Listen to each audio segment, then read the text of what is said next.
খুব শর্টকাটে কিভাবে উইলিয়াম শেক্সপিয়রের যে ট্র্যাজেডি নাটকগুলো আছে এগুলা মনে রাখা যায় আজকে ক্লাসে আমরা সেটা দেখব।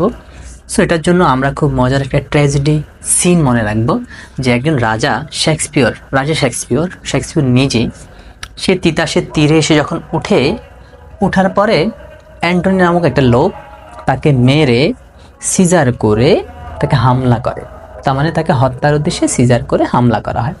সো তার সাথে এরকম একটা ট্র্যাজিক কাহিনী হয়েছে যেটা দিয়ে আমরা শেক্সপিয়রের ট্র্যাজেডিগুলো মনে রাখবো।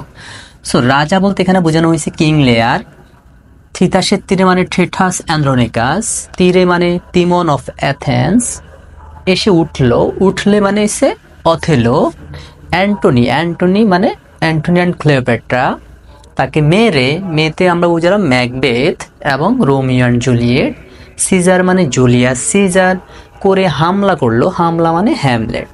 সো খুব সহজেই এই লাইনটা মনে রাখলে আমরা শেক্সপিয়রের ট্র্যাজেডি নাটকগুলো মনে রাখতে পারবো। ধন্যবাদ সবাইকে।